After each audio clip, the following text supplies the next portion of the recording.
Welcome to another edition of Tech Bites. And today we have Amber Richmond. She's going to share with us an exciting activity of creating an escape room activity using Microsoft OneNote.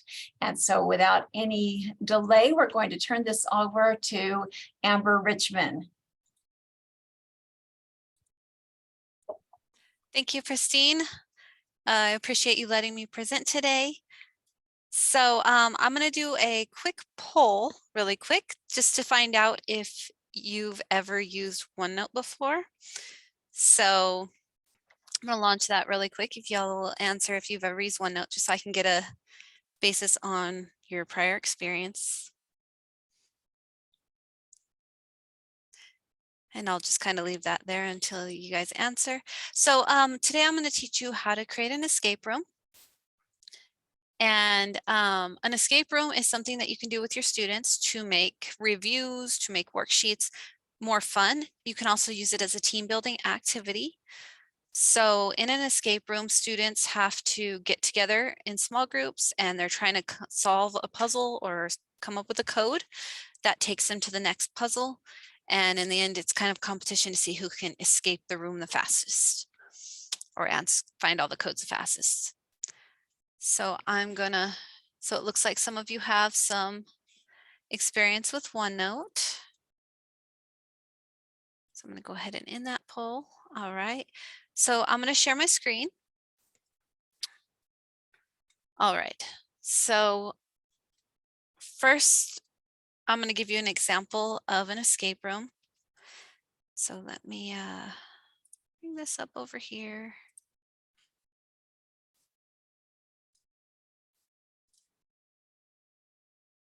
Gotta move my tools here. There we go. All right, so here's an example of an escape room. It starts with a story, lets them know that they're going to have to try and escape, and then they can go to the different puzzles. And in order to unlock the next puzzle, they have to come up with a code to put in. Once they have solved all the puzzles, then they'll get to the You've Escaped page. Okay, so I'm going to show you how to create something like this today.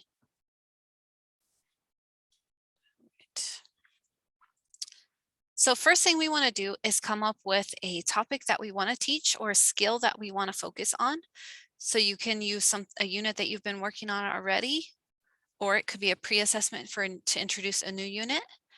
And you want to begin with the end in mind. So think of what would you give them as an assessment for this unit. It could be a test, it could be a worksheet, it could be, there's going to be a lot of things and I'll go over them with you. But here is an example of something you could use for an escape room. It just simply match the word to its definition. This one, you take the vocabulary for the unit, have them figure out where those words go. So come up with some kind of assessment that assesses the skills you want them to learn. Okay, I would recommend only doing 3 to 5 tasks for students to complete if you want to finish it within a 1-hour time period. It does take students a while to collaborate and work together and to solve the puzzles. So 3 to 5 will usually take them. The fastest group might do it in about 30 minutes. The slower groups might need the entire hour. So if you want all of your groups to finish, I would do around 3 to 5. Some good tasks for escape rooms can be closed passages, kind of like the fill in the blank thing I just showed you. Could be matching, closed reading, multiple choice, word banks, or even math problems can be really good escape room problems. Even a short answer problems can be good escape problems if it has like 1 or 2 word answers. So you want to make sure that all of the questions are different though. You don't want all multiple choice or all matching because that'll be boring. You want to give them a variety of problems that they have to solve in different ways. So once you've come up with your problems, then you want to come up with a story. So my problems were all about plants and the parts of a plant. So I'm going to have them escape the monster plant. So you can be really creative when you come up with stories. You can make up all kinds of storylines. Really popular one is you need to find the buried treasure. There's a group of people stranded on a desert island and they need to escape.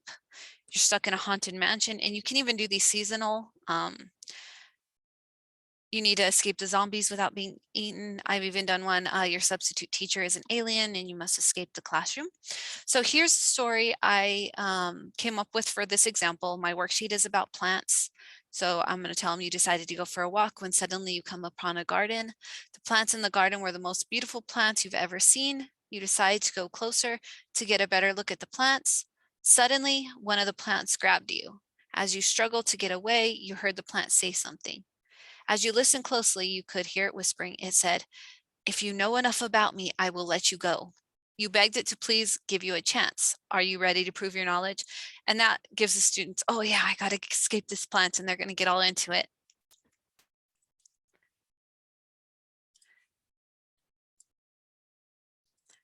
Okay, so once you have come up with your storyline, then you want to come up with codes that go with your questions. So for my matching one, I'm going to simply have them match and then use the letter order. So seed matched with the letter D. So D is the first code part of my code. And then the next word, embryo, for number 2 matches with E. So E is the next part of my code.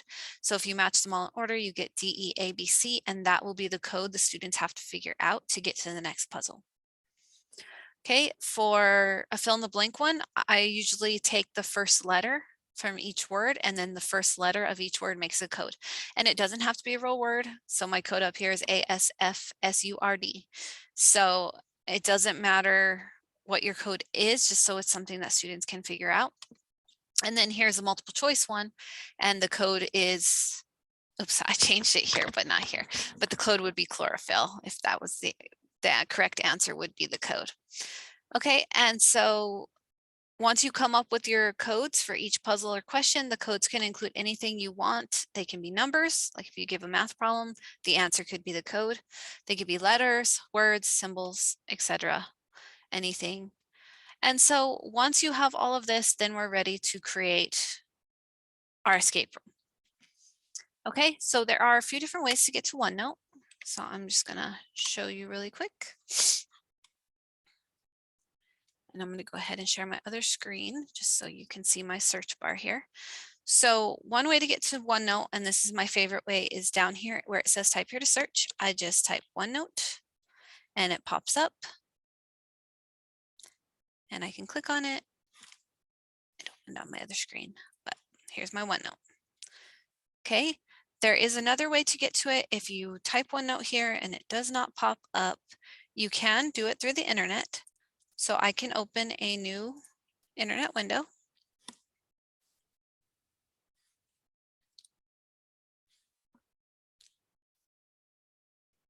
And I can go to office.com.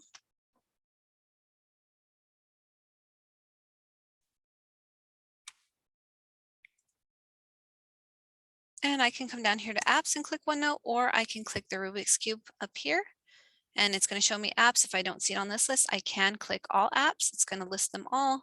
And I can even search right here, OneNote, to get to it. If you don't see any of this, it's probably because you need to log in with your Office 365 school credentials. Okay, so once we're in OneNote, go ahead and share the screen again. There we go. Okay, so once we're in OneNote, the first thing we want to do is we want to create a new notebook. So if you have a notebook that you already use with your students, I would create a brand new one because we're going to share this separately and it's not going to be part of an existing notebook. So to create a new notebook, there's several different ways. The way I do it is just right click over here on the left-hand bar and I'm going to click New Notebook. Then it's going to ask me where I would like to save that notebook. I'm going to click Browse, and you can save it wherever in your computer you would like to save it. I'm just going to put mine in Documents, and I'm going to name it Escape Room Zoom and create it. Okay, once you've created, it's going to give you this message. Your notebook has been created. Would you like to share it with other people? We do not want to share it with other people yet. We will eventually share it with our students, but not yet. So I'm going to click Not Now. And then I'll be in my brand new blank notebook.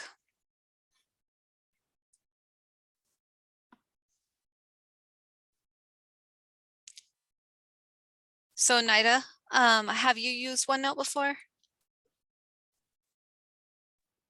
Yes, ma'am, a little bit. Awesome. Okay. Do you want to create one with us or do you want to just kind of watch? Because I'd be more I'll than just willing. watch. Okay. Yeah, I'm just watch right now. Thank you. Okay. And this will be recorded. So if you want to go back to it later and try it with me, you can always do that as well. Okay, sounds good. Thank you. Okay. So up here, the first tab, this is where I'm going to put all my puzzles up here, and we're going to make a new tab for each puzzle. But the first section should be my title for my story. So I'm going to right click on it and I'm going to put rename. And I'm just going to name it Escape the Monster Plant. So that's their welcome screen when they first go into the notebook. Then I'm going to add a new tab for each of the puzzles. So I'm going to go ahead and hit the plus and I'm going to make a tab for each puzzle. Puzzle 1, puzzle, and just however many questions you decide to make it, you'll make a puzzle for each question.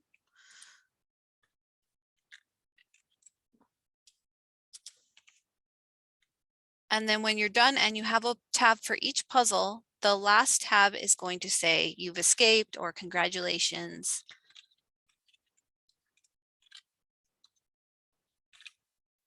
And then this is where they'll go once they have solved all the puzzles.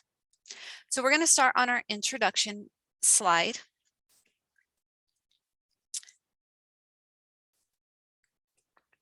Okay.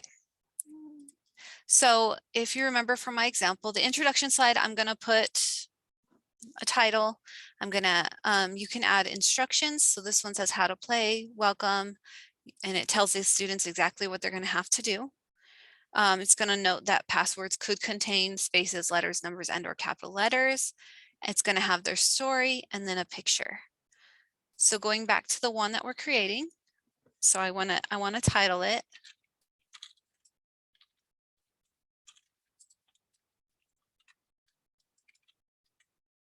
And the thing with OneNote is you can click anywhere you want and type there or add pictures there. So you can start this wherever you want. So I'm going to just start up here and you might put directions here. And then you also want to add your story. And then I always add a really cool picture just to like capture the student's interest. So to insert a picture, you're going to go up to the Insert tab. And you have two options. You have online pictures or regular pictures. So regular pictures, if you already have the file saved to your computer, I could click on that and then I could find the picture wherever I have it and bring it in.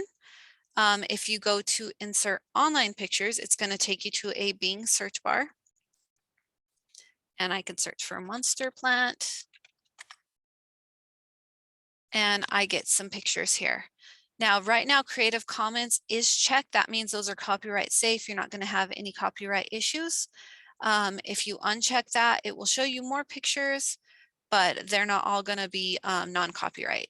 So you want to be careful with that, especially if you're going to put this online publicly. I would definitely make sure you have Creative Commons so that way you know there's no copyright issues with any of these pictures. Then you just click on the picture you want and click Insert. Beautiful thing about OneNote is I can move those pictures wherever I want. I don't have to have like tables to put them in or anything like that. I can move them around and they're just going to stay wherever I put them. Okay, and then at the bottom, I always like to type something. It doesn't really matter where you type it, but somewhere in there, I like to let them know, click puzzle 1 to begin. So that way, once they're ready, they know what to click on to begin. So then the students will go to the next tab, which is puzzle 1. So puzzle 1 is where we're going to add our very first question. And so I'm just going to put puzzle 1 as my title. And I'm going to show you guys really quick how to use the snipping tool to get that question off my worksheet.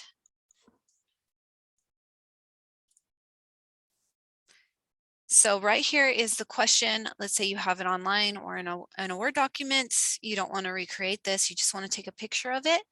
I like to use the snipping tool. So to get to the snipping tool, right here where it says type here to search, I'm going to type the word snip.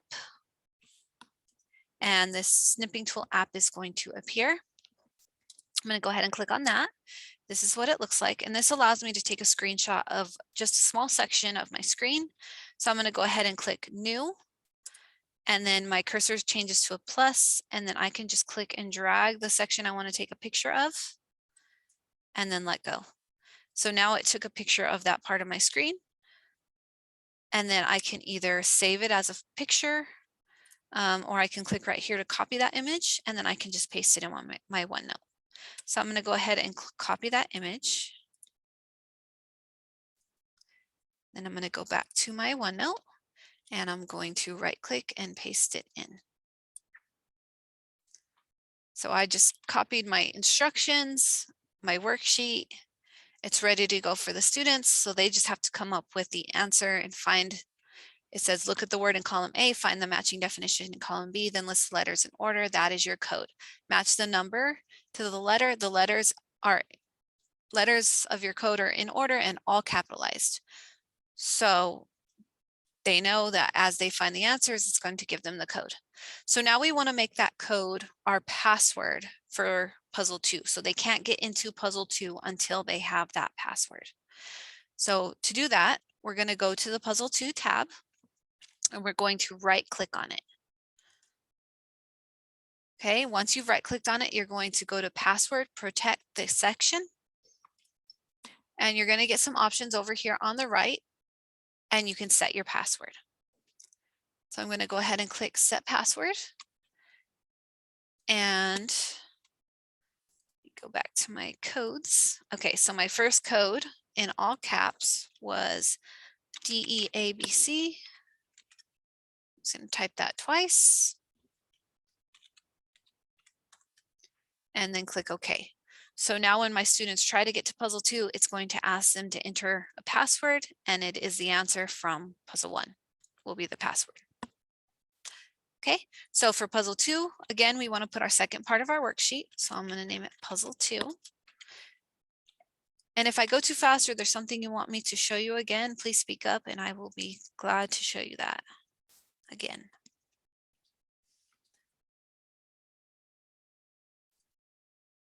Let me just get my puzzle 2. Okay, so again, I have my question worksheet and I want to snip that. So I'm going to get my snipping tool, click new again, select parts for my worksheet, click copy. And then I'm going to just paste them into my OneDrive, my OneNote. Okay, so my students know that they are going to have to put these words into these lines. And the beautiful thing about OneNote is they can actually type on pictures. So if my students want to type these words in, they can actually double click where they want to start typing, and it's going to let them type their answers on this. And they can even move them around if they decide as a team that that one's wrong. So OneNote is really cool because it does allow you to type on pictures. Love that feature. All right, so we have puzzle 2. So we want to make the answer for puzzle 2 the password for puzzle 3. So again, we're going to right click on puzzle 3, password protect this section. All right, and then I want to go get that code that I had set. And if you remember for this one, it was the first letter of every answer. So I'm going to set that password, and it was ASFSURD, all capitals. ASFSURD. Okay, so now puzzle 3 is password protected, and I can put my third question. Now for puzzle 3, I'm going to do this one a little bit differently because I want to show you on this one how to do differentiated instruction as well. So let's say they're trying to solve a puzzle and they don't know the answer. So I'm going to give them a new tab over here, and I'm going to call it additional resources or additional help. Make it more student friendly. Okay, and so for puzzle 3, I'm going to put a multiple choice question. So I'm going to tell them to click on the correct answer. And then I'm just going to simply put a multiple choice question. So I'm going to ask them, why are plants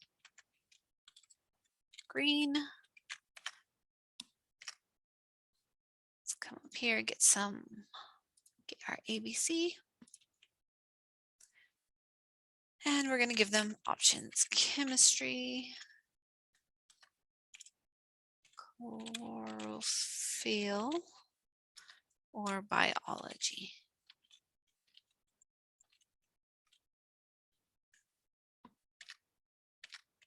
Okay, and then I'm going to give them the clue for the password. So I'm going to say the password is the correct answer in all capital letters. And I always like to let them know, like, if it's going to be capital letters or not, just because that's where a lot of students struggle, is they'll type the right answer, but they'll type it without capitals. Okay, so with this one, I told them to click on the correct answer. So what I'm going to do is I'm going to hyperlink these answers so that if they click the wrong answer, it takes them to additional help. But if they click the right answer, then it's going to take them to where says they've escaped and ask them for the code. So what I'm going to do is I'm going to select the wrong answer and I'm going to right click on it. And I'm going to come down here where it says link. Then down here, you can see all of my notebooks. And you can see this section in this notebook. So I want to, if they got the wrong answer, I want them to go get additional help. So I want them to go to the additional help section. And I'm going to click OK. So now when they click on this, it's going to take them to additional help. Okay, so I'm going to do the same thing for biology because that is also the incorrect answer. I'm going to right click on it, click link, come down here and choose additional help. And then for the correct answer, I'm going to right click on it, click link. And then this time, instead of going to additional help, I want it to take them to you've escaped. And click OK. Now we still want to put a password on this one because we want them to have to put in the password. That way they don't just try to escape without solving the other puzzles. So again, we are going to password protect this section, set our password. Our answer is chlorophyll.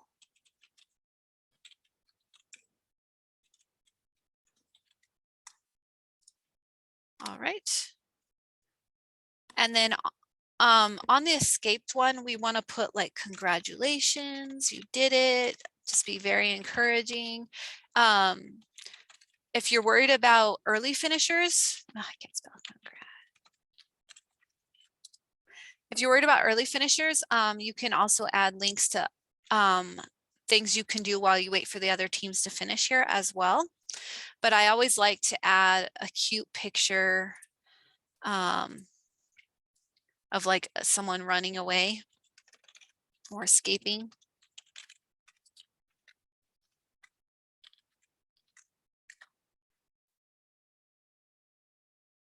So just to let them know, like, yeah, you've escaped. I like this one. And then I'll usually sum up the story right here. Like, the plant determined you were way too important and you could help plant kind, so he decided to let you go so you could help all the other plants. So I'll just type that somewhere in here. And again, you could add other links to things to work on next here as well. For additional help, so remember, if they got it wrong, it takes them to additional help. We could add videos here. We could add extra note information. We could bring in the posters and things from our classroom that we made with them, or parts of our lesson to remind them. So let's say I want to put a video here to help them access the learning more. So I can go to insert and I can click online video here. So, and it asks for a video address. And so from there, I would go to the internet And then I could go to YouTube.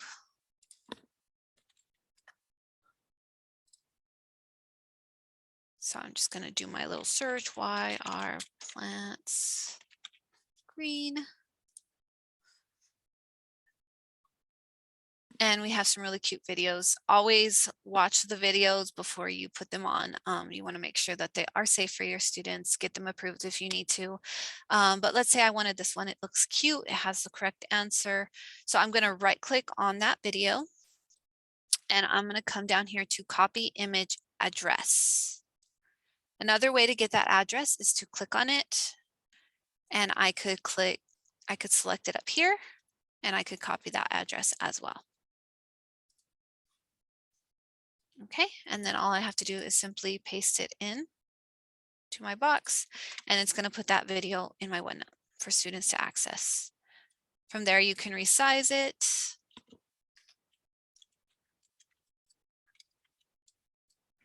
And you could even go through your other puzzles and have notes to help them solve these too if you think that they might need them. And then the last thing I like to do is I like to take this last one that they got wrong, and I like to copy it, and I like to put it at the bottom of additional help.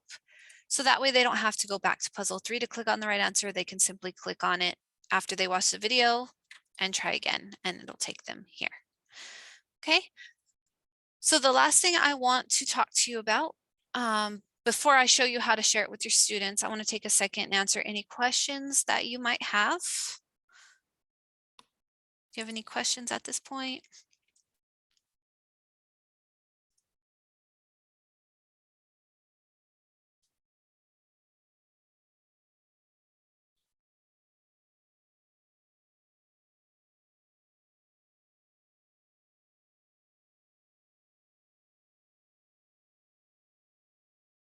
Okay, so if you think of any questions or you're still typing it, feel free to just unmute yourself and ask or put it in the chat. I'm going to go ahead and go on to show you how to share this with your students. So first thing you want to do is come up here to the top right-hand corner and click share.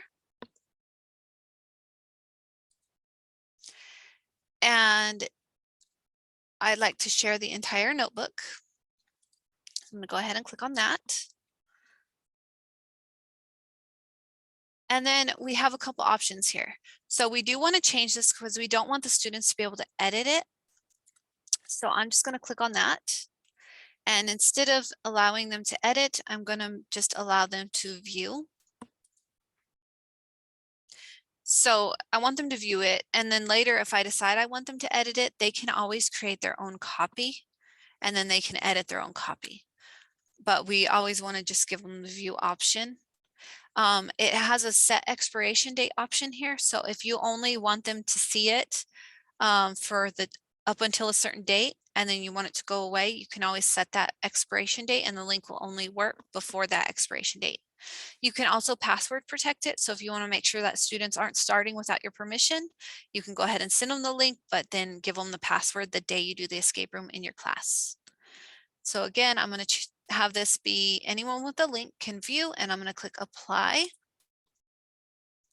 And then you can type in specific emails if your students have emails and send it to them, or you can simply copy this link. It's going to create a shareable link. Go ahead and click copy, and this is ready to go. So now I can go to the internet. My plant screen video is still there. All right, so I'm going to paste that link in just so you can see what the students will see. And that's going to take them to the online OneNote when they click the link. And again, I didn't go into a lot of detail on this one, but you would on yours. So right now, when they come in, they can see your introduction page, and you can see that they are only allowed to view right now. They're not allowed to make changes. If they click on puzzle 1, they can access that. But when they click on puzzle 2, it's going to ask them to enter a password. So once they click enter, then this box is going to pop up so that they can put in the password they don't know the password yet, they have to go to puzzle 1 and figure it out. Now, if you do want them to be able to draw on here and try and figure it out, at this point,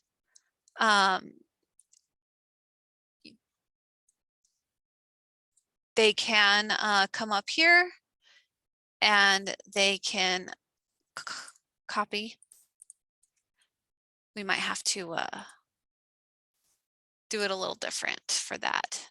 Yeah, you're probably going to have to allow editing, but then send them each their own. So I would say just have them have scratch paper. We'll do view only, and then they can still solve them as a team. And then they can still get to the additional help section because we did not password protect that. You could password protect it and then give them the code if you wanted to. That way they can't get to it before you want them to. But I usually leave that one unlocked just so they can always go learn and get additional help. So yeah, that's how to make an escape room with OneNote. Can be used for any subject, makes learning fun, really gets the kids pumped up about learning, gets them excited to do test review. And usually that's something that they hate. So my students really loved it. They loved the competition, and it didn't matter what kind of escape room they were doing. They were very excited to do it. So it's something that you can definitely use. And if you have any questions or want to contact me, I'm going to drop my email in the chat. So, and then this recording will also be posted on the Tech Bytes site as well.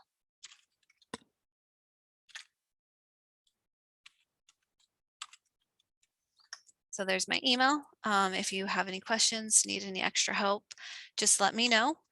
And if you don't have any questions, Nida. Well, thank you. This is a great activity. It really adds some excitement. It gets a little loud in the classroom, but that just means they're learning and they're having a good time while they're learning. And so thank you, Amber, for sharing this with us. I was really looking forward to this session because we did this at a staff meeting and it was a lot of fun. So you can do this for a number of different things. And so I hope that those of you who are watching, whether it be recorded or our live version, we hope that you enjoyed this and find ways that you can use it to enhance whatever activity you're trying to promote. So thanks again for joining us. We hope to see you again in another one of our Tech Bytes, and please like and subscribe to our YouTube channel as well. So thanks for joining. We hope to see you again real soon. Bye-bye. Thank you.